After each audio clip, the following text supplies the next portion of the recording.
So that repair job was enough to give me an extra 4 years wear out of these Ugg boots. And combined with the 3 years I'd been wearing them before I did the repair, that's a total of 7 years service, which is by far and away the most I've ever done out of a pair of Ugg boots. But unfortunately, I've now reached a point where I've worn a hole right through the rubber sole. But I'm not ready to give up on these Ugg boots yet, so what I'm planning to do is make a new pair of soles using some of this foam rubber floor tile.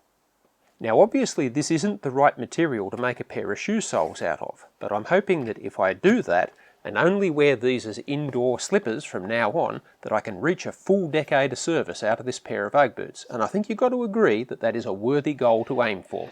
So let's go ahead and see if we can make this work. Our first step is peeling the old rubber soles off the boots. The contact cement has done good work at holding things together for the past 4 years. This is some of the original cardboard inner sole that stayed stuck to the rubber sole last time. Let's see what the left boot looks like. This glue's holding on even tighter than on the right one.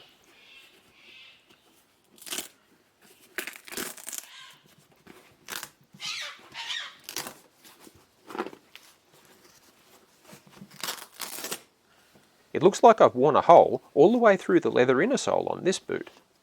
If I was being properly thorough, I'd unpick the stitching and sew a new leather sole onto this one, but I'm going to cut some corners on this job and pretend that I didn't see it. That's an impressive hole though. I must walk on my big toe or something. Next, we'll mark out the new shoe soles on the floor tile.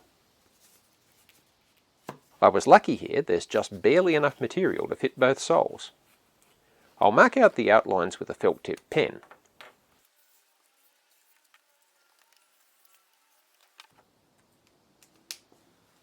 Now I'll cut out the soles with scissors. I'm cutting a bit wider the line with the scissors, and once the soles are glued onto the boots, I'll use a knife to trim them in nice and close.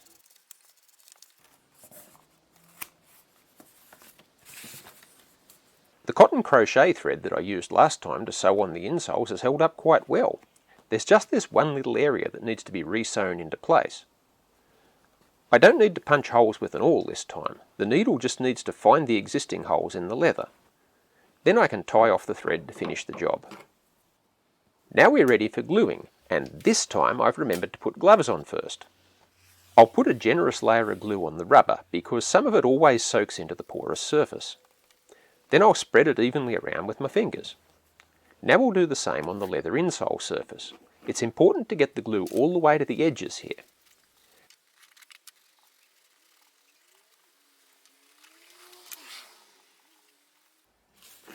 Now we'll wait a moment for the solvent to evaporate a bit and then carefully press the two halves together.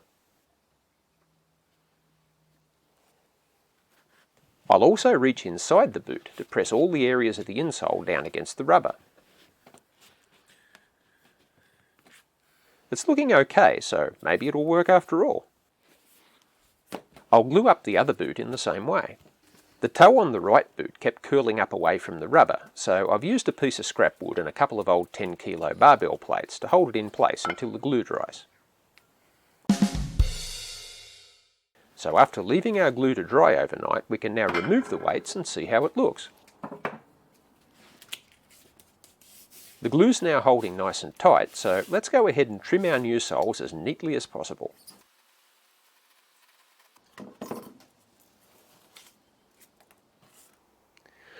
Well, there they are, all finished and ready for the next term of service. To be honest, I'm not really expecting that's going to work very well, but all it's cost me is a couple of dollars worth of glue and a little bit of time. And this is Tightwad Workshop. We're expected to squeeze the most possible use we can out of everything. This shirt is probably going to be the next thing to be renewed. I've been wearing it for every Tightwad Workshop video of the past 5 years, and it's now at the point of being patches on patches. So in a little while, you'll see me exchanging it for this one. Now if you've made it this far, I hope you've enjoyed this video, so if you wouldn't mind, could you spare us a moment to give us a like or a comment down below? That has a small chance of impressing the algorithm, and you know how we feel about the algorithm here at Tightwad Workshop. Blessed be the algorithm. That's all for now. Thanks for watching. Tightwad Workshop is filmed in front of a live studio audience.